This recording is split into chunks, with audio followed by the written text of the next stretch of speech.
भारतातील लोकनिगम public corporations in India स्वातंत्र्यप्राप्तीनंतर भारतामध्ये लोकनिगमांचा विकास हा जलद गतीनं झालेला दिसतो. स्वातंत्र्यापूर्वी भारतामध्ये केवळ एकच लोकनिगम अस्तित्वात होतं आणि ते म्हणजे रिझर्व्ह बँक ऑफ इंडिया. ते 1934 साली भारतामध्ये निर्माण करण्यात आलेलं होतं. 1948 पासून भारतामध्ये लोकनिगमांचा खऱ्या अर्थानं विकास व्हायला सुरुवात झाली. स्वातंत्र्यप्राप्तीनंतर निर्वासितांच्या काही समस्या निर्माण झाल्या, जसं की भारत आणि पाकिस्तानची फाळणी झाल्यामुळं भारतातून बरेच मुस्लिम बहुसंख्याक लोक हे पाकिस्तानमध्ये स्थलांतरित झाले आणि पाकिस्तानमधून हिंदू बहुसंख्याक लोक हे भारतामध्ये स्थलांतरित झाले आणि अशा या निर्वासित लोकांच्या पुनर्वसनासाठी रिहॅबिलिटेशन फायनान्स कॉर्पोरेशनची स्थापना भारतामध्ये करण्यात आली.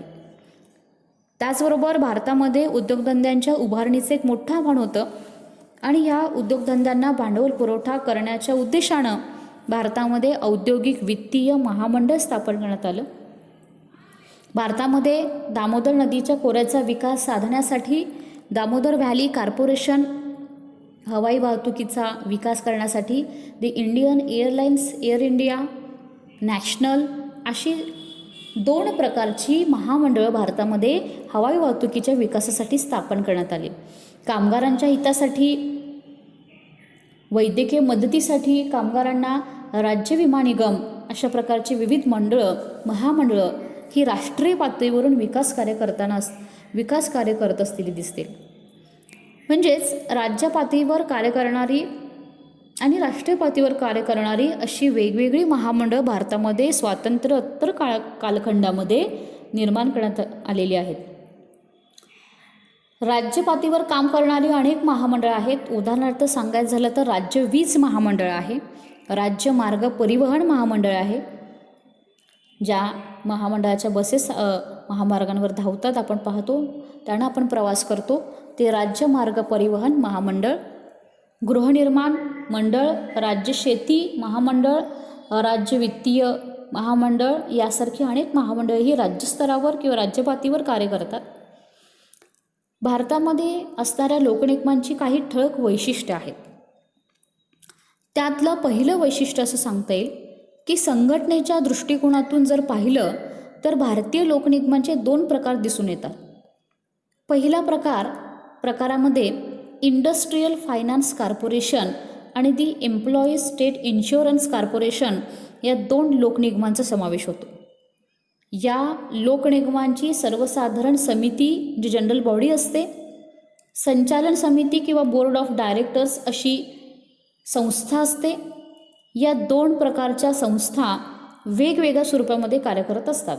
म्हणजेच औद्योगिक वित्तीय लोकनिगमामध्ये 12 सभासदांचे एक बोर्ड ऑफ डायरेक्टर्स व्यवस्थापनाचे कार्य पाहते आणि सर्वसाधारण समिती व्यवस्थापनाच्या कार्याला मदत करत असते.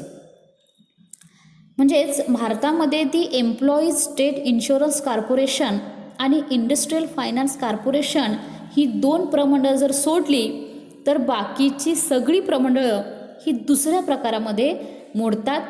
म्हणजेच ज्याच्यामध्ये केवळ बोर्ड ऑफ डायरेक्टर आणि सर्वसाधारण समिती अशा 2 वेगवेगळ्या समित्या नसतात, तर एकच समिती असते जिला संचालन समिती असं म्हणतात. म्हणजे संचालन समितीलाच संपूर्ण लोकनिगम समजलं जातं. म्हणजे भारतामध्ये केवळ 2 प्रकारचे प्रमंडळं आहेत. पहिल्या प्रकारामध्ये सर्वसाधारण समिती आणि बोर्ड ऑफ डायरेक्टर्स अशा 2 समित्या कार्य करत असतात. यामध्ये केवळ 2 प्रकारचीच प्रमंडळं मोडतात. एक एम्प्लॉई स्टेट इन्शुरन्स कॉर्पोरेशन आणि दुसरं इंडस्ट्रियल फायनान्स कॉर्पोरेशन. ही 2 महामंडळं सोडली तर सगळी महामंडळं जी आहेत, एअर इंडिया इंटरनॅशनल असेल, दामोदर व्हॅली कॉर्पोरेशन असेल, रिझर्व्ह बँक असेल, तर ह्या प्रत्येक महामंडळामध्ये समावेश हा दुसऱ्या प्रकारात होतो. त्यामध्ये केवळ एकच समिती असते जिला संचालन समिती असं म्हणतात. तिला संपूर्ण लोकनिगम समजलं जातं. आता भारतातील लोकनिगमाचं दुसरं वैशिष्ट्य आहे ते म्हणजे लोकनिगमांच्या व्यवस्थापनाचं कार्य हे त्या प्रमंडळातील विशिष्ट समित्यांकडे सोपवलं जातं.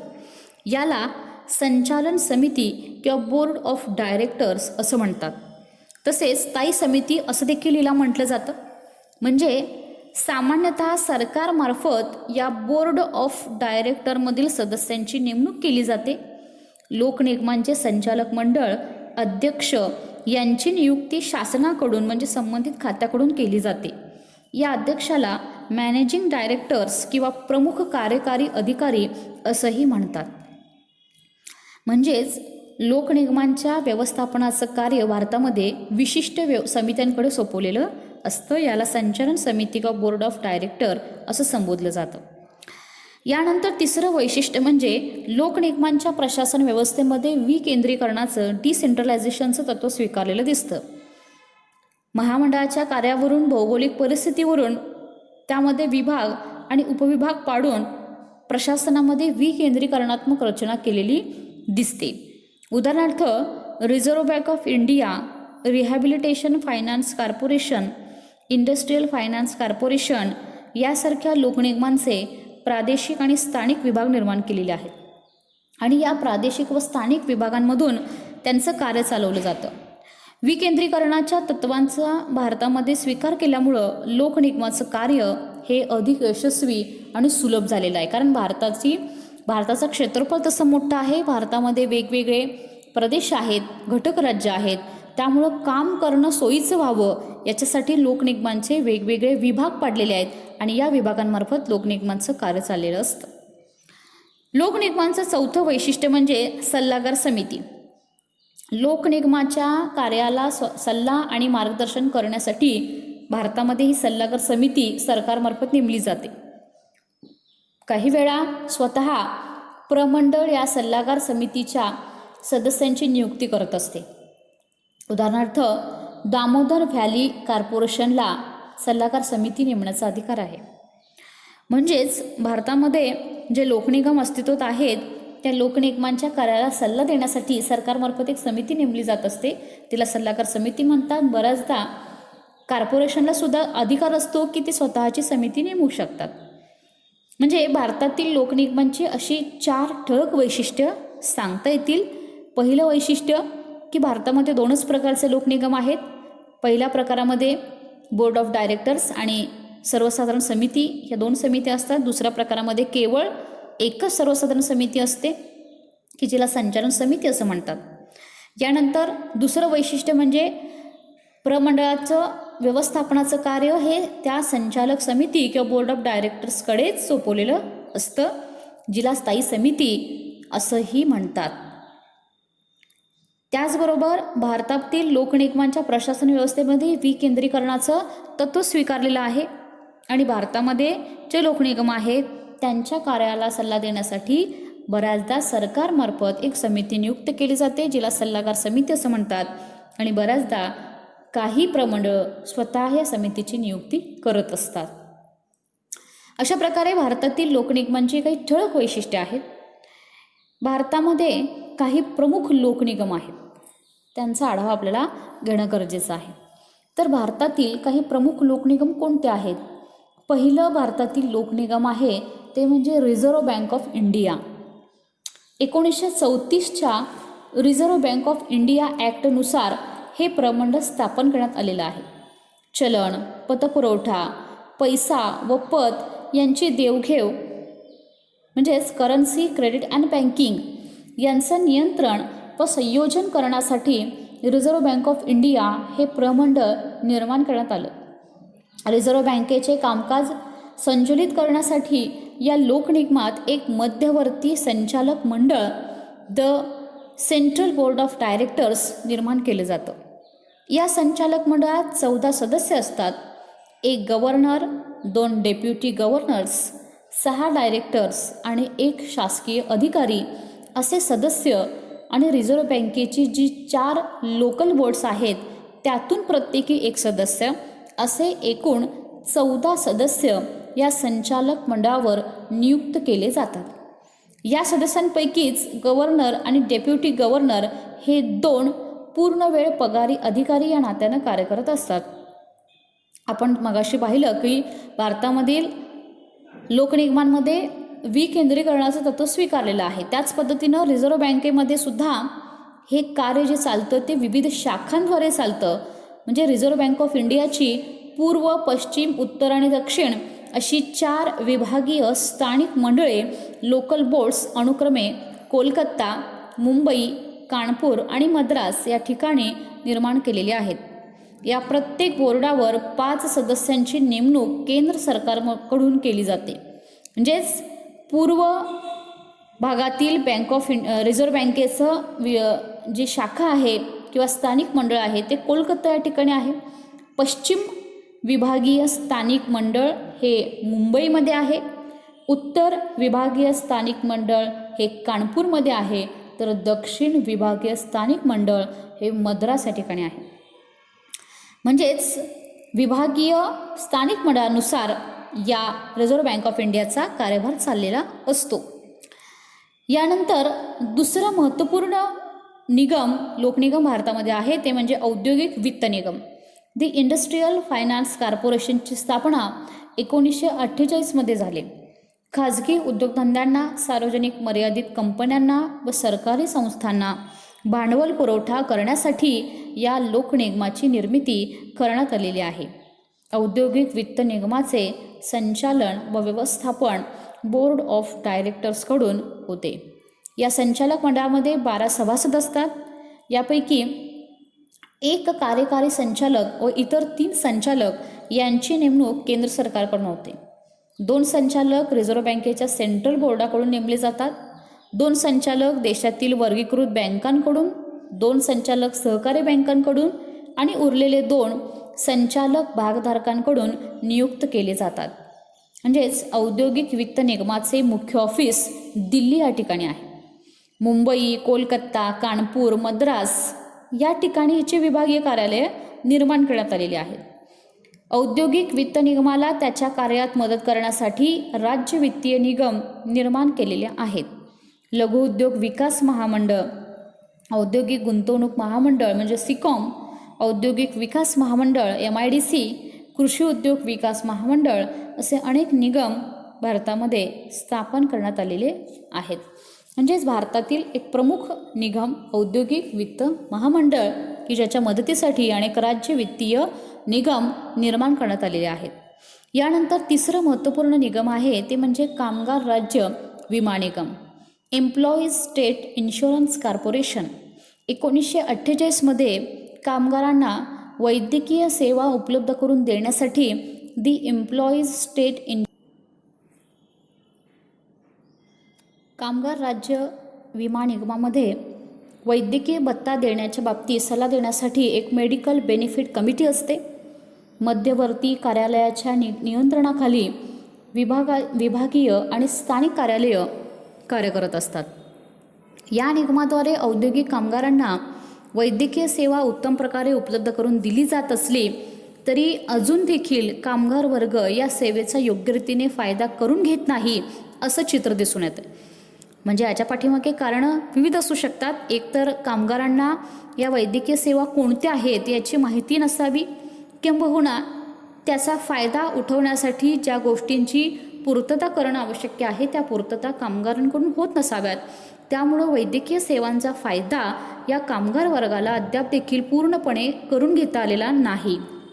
म्हणजे 1948 साली कामगारांना वैद्यकीय सेवा उपलब्ध करून देण्यासाठी दी एम्प्लॉईज स्टेट इन्शुरन्स कॉर्पोरेशनची स्थापना करण्यात आलेली आहे की जे अनेक कालखंडामध्ये कामगारांना वैद्यकीय सेवा आणि भत्ता देणं, शारीरिक दुखापत झाल्यास नुकसान भरपाई देणं असे कार्य करत असतं.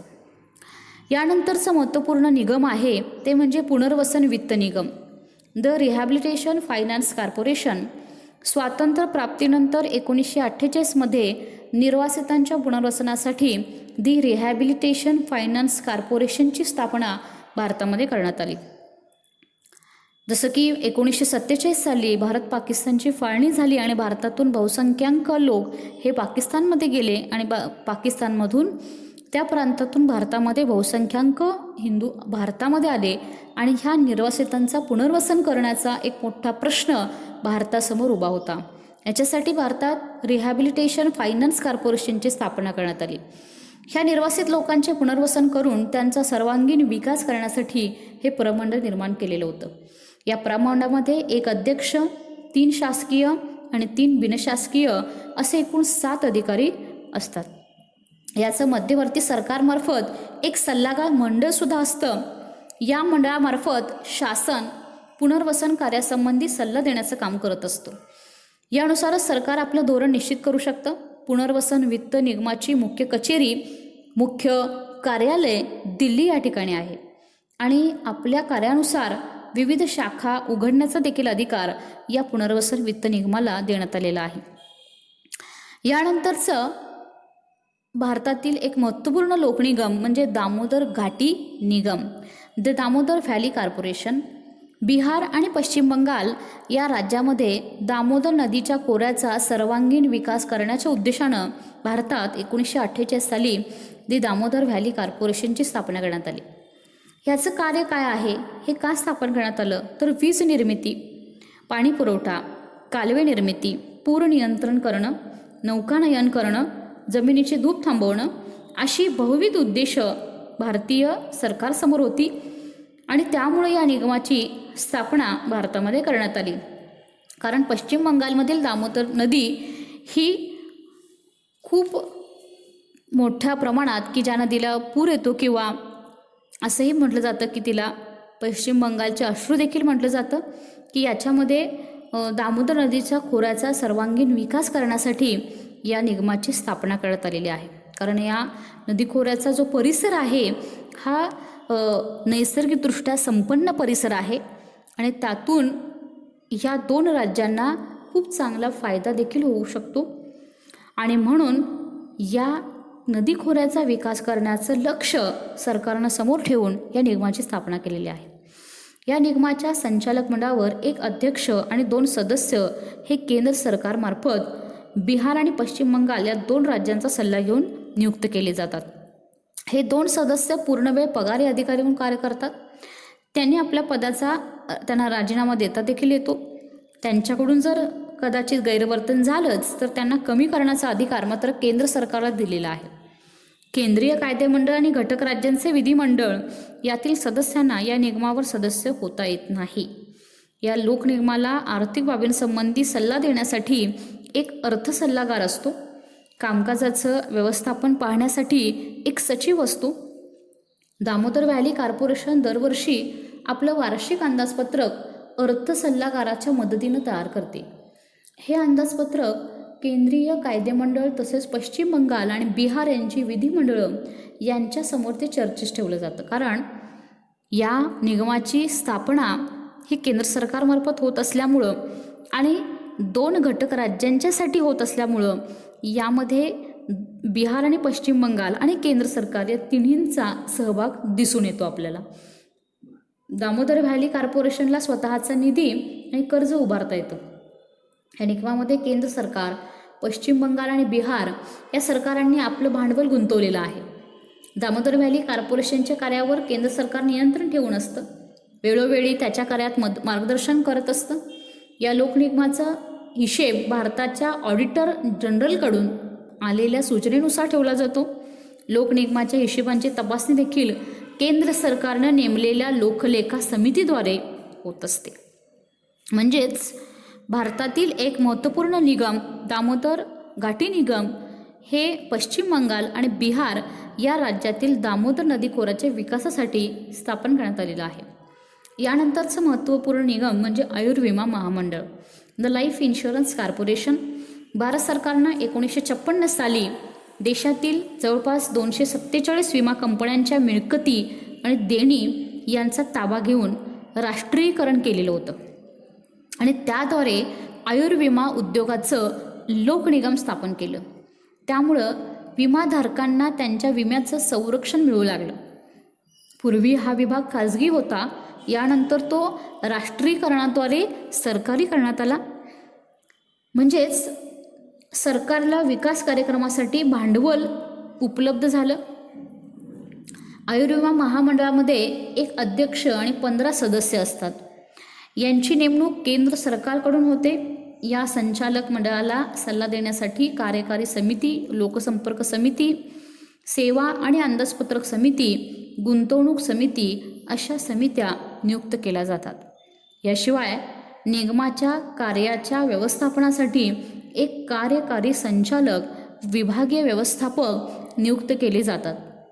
केंद्र सरकार या लोकनिगमाच्या कार्यामध्ये अधिक ढवळाढवळ करते असं मत मुंदडा प्रकरणातून त्यावेळचे न्यायमूर्ती छगला यांनी मांडलेलं होतं. त्यांच्या मते केंद्र सरकारने या आयुर्विमा महामंडळामध्ये अति हस्तक्षेप केलेला आहे. वास्तविक महामंडळाला स्वतंत्रपणे कार्य करण्याचे अधिकार केंद्र सरकारने दिले पाहिजेत. अलीकडे या महामंडळावर टीकासुद्धा केली जाते की विमा हप्त्याची किंमत वाजवीपेक्षा जास्त असते आणि दिला जाणारा बोनस फारच कमी असतो. म्हणजे या महामंडळाच्या व्यवस्थापनाचा खर्च अधिक वाढलेला आहे असं दिसून येतं. आणि भारतामध्ये राष्ट्रीयकरण केलेल्या या आयुर्विमा उद्योगाचं जे लोकनिगम स्थापन झालेलं आहे त्या लोकनिगमांकडून लोकांच्या अपेक्षा वाढलेल्या आहेत आणि त्या पुरा करणं सरकारचं काम आहे. यानंतर भारतातील एक महत्त्वपूर्ण आणि हवाई वाहतुकीसाठी निर्माण केलेलं महामंडळ म्हणजे दी इंडियन एअरलाइन्स कॉर्पोरेशन व एअर इंडिया इंटरनॅशनल कॉर्पोरेशन. 1953मध्ये एअर कॉर्पोरेशन ॲक्टनुसार विमान कंपन्यांचे राष्ट्रीयकरण करण्यात येऊन या दोन निगमांची स्थापना करण्यात आली. देशातील आणि देशाबाहेरील हवाई वाहतुकीसाठी हे दोन निगम स्थापन केले. कार्यक्षम, सुरक्षित आणि योग्य दरात विमान वाहतुकीची सोय उपलब्ध करून देणं या उद्देशानं ही प्रमंडळं स्थापन करण्यात आलेली आहेत. इंडियन एअरलाइन्स व एअर इंडिया इंटरनॅशनल या निगमांच्या संचालक मंडळात प्रत्येकी 15 सदस्य असतात. यापैकी काही सभासद या दोन्हीही निगमांवर एकाच वेळी सदस्य असतात. म्हणजे या सदस्यांची नियुक्ती केंद्र सरकारकडून केली जाते. या दोन्हीही प्रमंडळांना सल्ला देण्यासाठी एक हवाई वाहतूक सल्लागार मंडळ निर्माण करण्याची तरतूद आहे. या सल्लागार मंडळामध्ये जवळपास 11 सभासद असतात. ही दोन्हीही प्रमंडळं वाहतूक आणि आर्थिक व्यवहार या बाबतीमध्ये परस्परांशी विचारविनिमय करतात, सहकार्य आणि संयोजन करतात. अलीकडे पाहिलं तर इंधनाची महागाई वाढलेली आहे आणि त्यामुळं व्यवस्थापनावरील खर्च देखील वाढलेला आहे. त्यामुळं ह्या दोन निगमांना योग्य दरामध्ये आपलं कामकाज करणं किंवा योग्य दरामध्ये हवाई वाहतुकीची सोय उपलब्ध करून देणं हे अशक्य झालेलं आहे असं म्हणावं लागेल. तरी देखील भारतातील हवाई वाहतुकीचा विकास करण्यासाठी ह्या दोन निगमांचं म्हणजेच 1953 साली स्थापन झालेल्या एअर कॉर्पोरेशन ॲक्टनुसार स्थापन झालेल्या दी इंडियन एअरलाइन्स कॉर्पोरेशन व एअर इंडिया इंटरनॅशनल कॉर्पोरेशनचं योगदान हे खूप महत्त्वाचं आहे असं म्हणावं लागेल.